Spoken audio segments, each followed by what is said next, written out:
Seja muito bem-vindo ao nosso canal.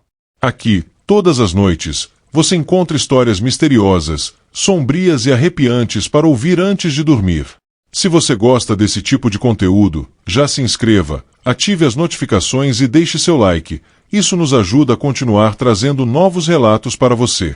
Agora, apague as luzes, coloque seus fones de ouvido e venha comigo para mais uma história. A Floresta da Névoa Vermelha. Nas montanhas esquecidas de uma cidade pequena, havia uma floresta que os moradores evitavam a qualquer custo.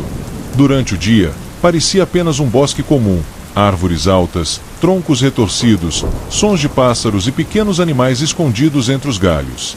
Mas, quando a noite caía, um silêncio denso tomava conta do lugar, como se a própria natureza segurasse a respiração.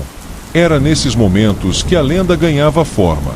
Diziam que a floresta era amaldiçoada desde o século XVIII, quando colonos que ali se estabeleceram praticaram rituais sangrentos para apaziguar uma entidade que habitava o local.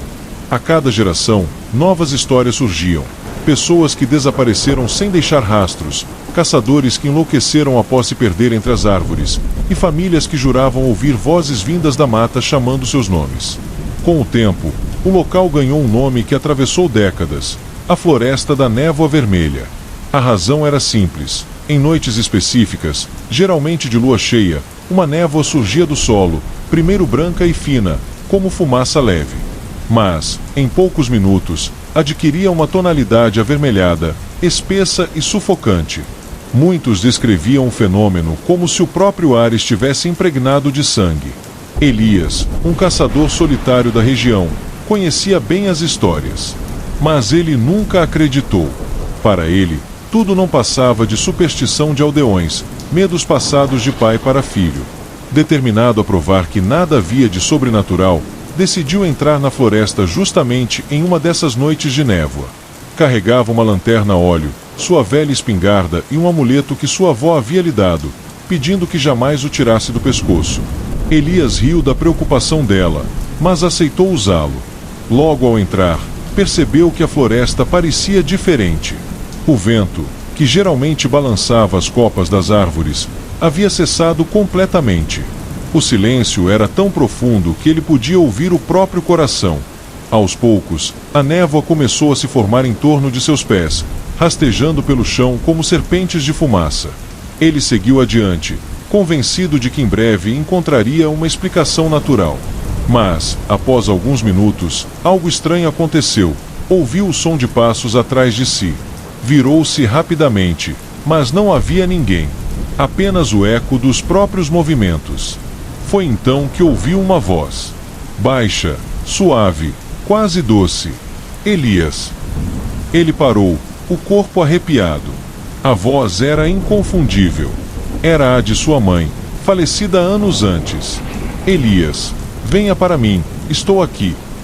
O caçador, em choque, avançou pela trilha tomada pela névoa. Cada passo parecia o levar mais fundo em um labirinto interminável. As árvores mudavam de forma, os troncos se retorciam, e ele jurava ver expressões humanas esculpidas na madeira, bocas abertas em gritos silenciosos, olhos fixos, implorando por ajuda. Sua lanterna começou a oscilar, a chama tremendo como se fosse apagar a qualquer instante. O ar estava pesado, denso, difícil de respirar. A névoa agora estava vermelha como vinho derramado, e dentro dela Elias começou a ver silhuetas se movendo. Homens, mulheres e crianças caminhavam lentamente entre as árvores. Todos pálidos, com os olhos vazios e sem brilho. Um deles se aproximou tanto que Elias pôde reconhecer seu rosto. Era um antigo amigo de infância, desaparecido quando tinham apenas 10 anos.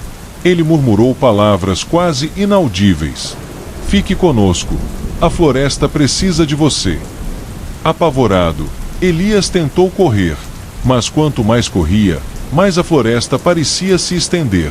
A trilha se duplicava, as árvores se fechavam, e o chão parecia sugar seus pés. A cada vez que olhava para trás, mais figuras surgiam na névoa, todas chamando por ele, algumas com vozes familiares, outras completamente desconhecidas. Seu amuleto começou a aquecer contra o peito, como se quisesse protegê-lo. Desesperado, Elias o segurou com força. Naquele instante, a névoa pareceu reagir, tremendo como uma fera irritada. As vozes se tornaram gritos, lamentos que ecoavam por toda a floresta. De repente, Elias caiu ao chão. Sua lanterna se apagou. E, na escuridão total, sentiu mãos geladas o segurando, tentando arrastá-lo para dentro da terra. Ele lutou, gritou, mas sua voz se perdeu na imensidão da névoa. Na manhã seguinte, os moradores encontraram apenas sua lanterna e seu amuleto, jogados à beira da estrada. Nenhum sinal de Elias. Hoje, dizem que sua voz também se juntou ao coro daqueles que vagam pela floresta da névoa vermelha. Quem ousa se aproximar garante ouvir um homem chamar, com desespero na voz: não entrem, não cometam o mesmo erro que eu. Mas poucos acreditam, e a cada geração, a floresta reclama mais uma alma. Por isso, o aviso permanece: se a névoa vermelha cair, não entre, porque, lá dentro, ninguém volta a ser o mesmo. E assim termina mais um relato sombrio. A floresta da névoa vermelha continua ecoando até hoje, lembrando a todos que existem lugares que não foram feitos para os vivos. Se você gostou dessa história, não esqueça de deixar o like, se inscrever no canal e ativar as notificações, assim você não perde nenhuma das nossas histórias noturnas. Compartilhe com alguém que também gosta do mistério e do desconhecido, e comente aqui embaixo o que você faria se encontrasse essa floresta diante de seus olhos. Nos encontramos amanhã, com mais uma história arrepiante para te acompanhar antes do sono. Boa noite, e cuidado por onde caminha quando a névoa cair.